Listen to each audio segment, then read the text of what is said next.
Yo, does the back of your ankle hurt when you walk, with shoes and without shoes, run, jump, and go up an incline?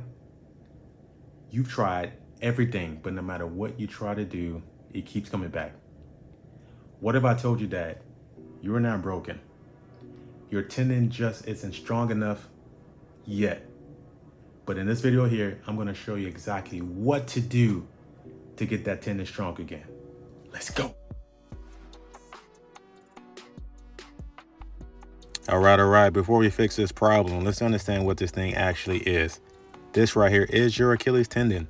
It's a thick band on the back of your ankle, and this job is super duper important.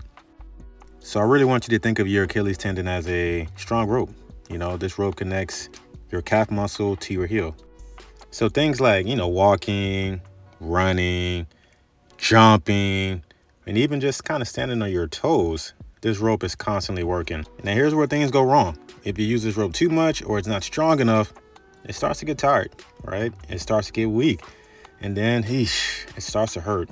And when it starts to hurt, that's an issue, because now you're working out, you're doing your thing, but you're thinking about your Achilles. And the thing is, you have to shift your mindset. And this is important. The pain is a problem, but another problem is the rope isn't strong enough for what you're asking it to do.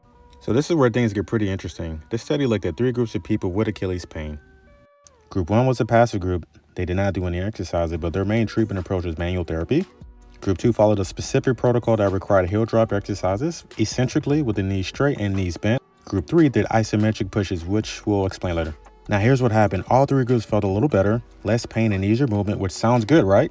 But here's the big difference. Only the exercise group actually made the tendon stronger and thicker.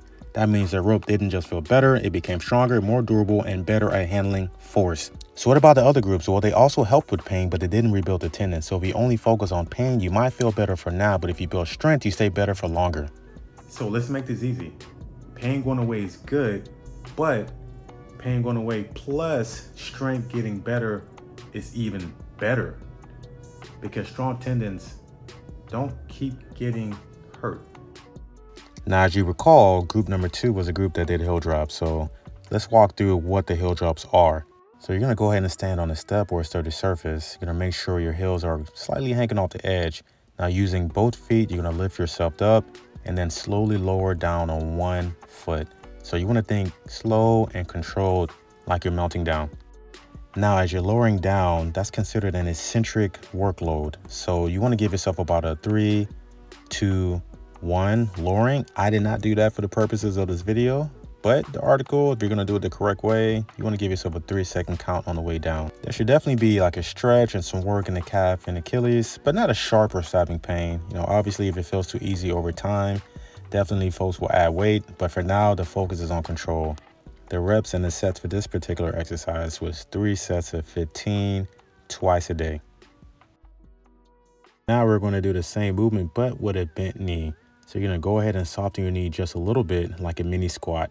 This helps target a deeper part of your calf. So start by lifting up with both feet, then slowly lower down on one.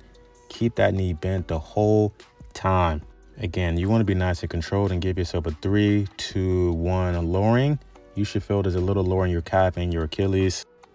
Reps for this one are 3 sets of 15 again, twice a day. And this one is a character developer. You will feel it, my goodness. So the third group used isometric pushes. So I'm using a seated calf raise machine to mimic that. Let's break this down using the seated calf raise machine. When you push your toes down and lift the weight up, that's considered concentric. When you slowly lower the weight back, that's eccentric.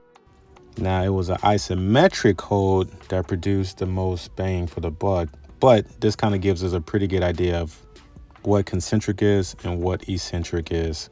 Now, isometric push is when you push and hold. You're gonna go ahead and press your toes down to lift the weight up and hold it right there.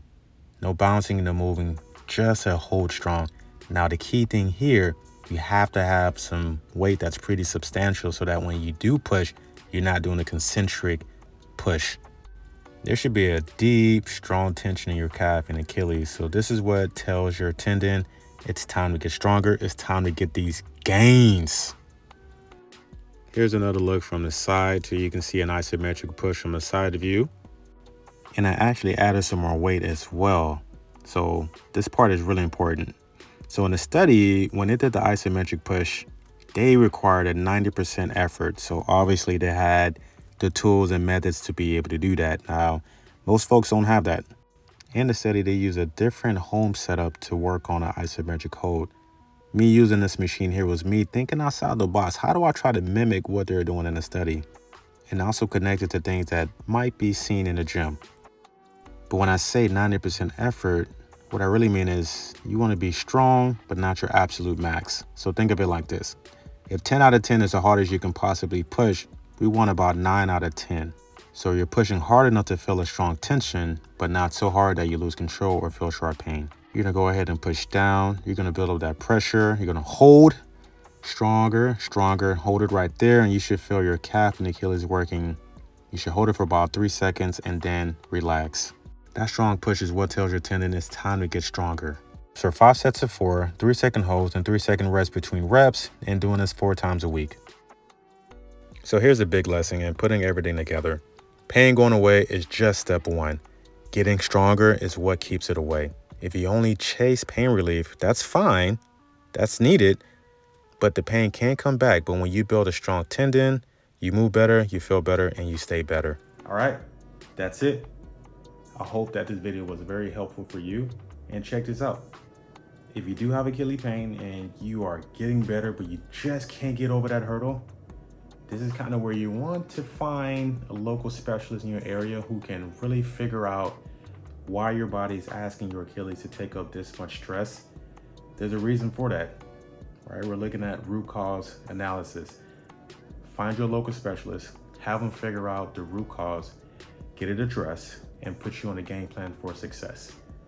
Now, if this video was helpful, like, subscribe, send it to Grandma Ma, send it to Grandpops, send it to moms, dads, cousins, aunts, send it to everybody. And if you have any questions, send them downstairs in the comments. And I do have an Achilles guide in the comments. That's for you. Keep it, tap into it. And I'll see you all for the next one.